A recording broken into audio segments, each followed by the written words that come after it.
नमस्कार दोस्तों, आपका स्वागत है एक नई खबर के साथ। बेटियों की तस्करी मामले में उत्तराखंड हिमालय राज्यों में पहले स्थान पर। एनसीआरबी की रिपोर्ट में खुलासा, शादियों के नाम पर होती है तस्करी।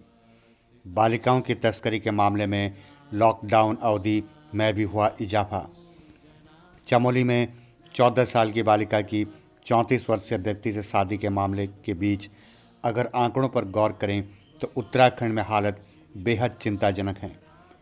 राष्ट्रीय अपराध रिकॉर्ड ब्यूरो एनसीआरबी के आंकड़ों पर गौर करें तो यह हालत हकीकत बयां करते हैं।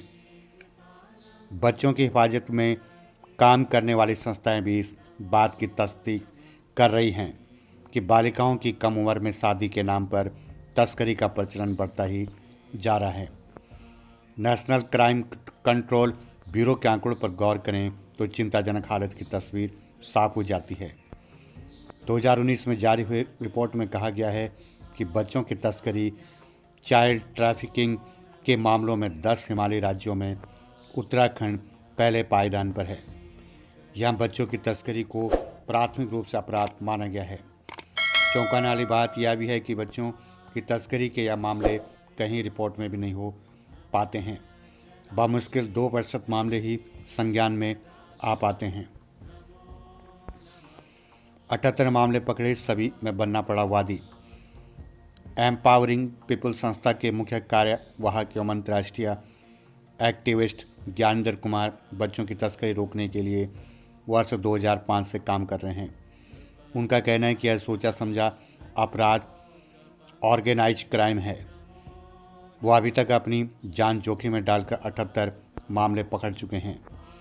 पुलिस की मदद से मुकदमा दर्ज कराए तो इन सभी मामलों में वह खुद वादी की ओर से न्यायालयों के चक्कर काटते हैं। सरकार की ओर से इस दिशा में कोई कदम नहीं उठाया जाता है। सबसे बड़ी चुनौती गवाहों को मुकरने से बचाते हुए संबंधित मामले के एविडेंस एकत्रित करना भी होता है। वहीं ऊषा निगि अध्यक्ष बाल आयोग का कहना है कि इस पूरे मामले को आयोग ने बेहद गंभीरता से लिया है। यह चिंताजनक है, किसी भी दशा में दोषियों को बख्शा नहीं जाएगा। अगर माँ बाप भी इस तरह के अपराध में शामिल होंगे तो उनके खिलाफ भी कार्रवाई की जाएगी। यह कहना है बाल आयोग के अध्यक्ष ऊषा नेगी का। लॉकडाउन अवधि में बढ़ गया बाल विवाह। बेटियों की कम उम्र में शादी करने की परंपरा लॉकडाउन की अवधि में बढ़ी है।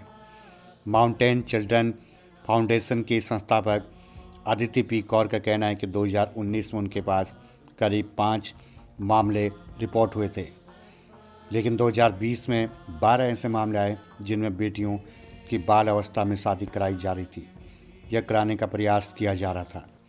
उनका कहना है कि कहीं न कहीं यहाँ शादियाँ प्रत्यक्ष रूप से बालिकाओं की तस्करी से जुड़ी हुई हैं। कम्युनिटी पुलिसिंग की है ज़रूरत।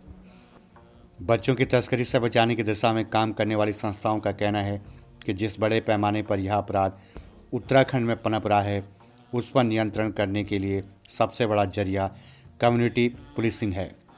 एम्पावरिंग पीपल्स इस दिशा में लंबे समय से आवाज़ उठा रहा है, लेकिन सरकार ने कोई कदम नहीं उठाया। संस्था के मुख्य कार्यवाहक ज्ञानेंद्र कुमार का कहना है कि बेटियों की तस्करी के प्रति जागरूकता सबसे ज़रूरी है। जब तक समाज में इसके लिए बड़े स्तर पर काम नहीं होगा, यह अपराध रुकेगा नहीं। इस खबर के अनुसार बेटियों की तस्करी मामले में उत्तराखंड हिमालयी राज्यों में पहले स्थान पर। एनसीआरबी की रिपोर्ट में खुलासा, शादियों के नाम पर होती है तस्करी। बालिकाओं की तस्करी के मामलों में लॉकडाउन अवधि में भी हुआ इजाफा। लॉकडाउन अवधि में बढ़ गया बाल विवाह। इस पर अपडेट खबर के साथ चैनल के साथ बने रहे। चैनल को लाइक कीजिए, सब्सक्राइब कीजिए, अधिक से अधिक शेयर कीजिए। तब तक के लिए धन्यवाद।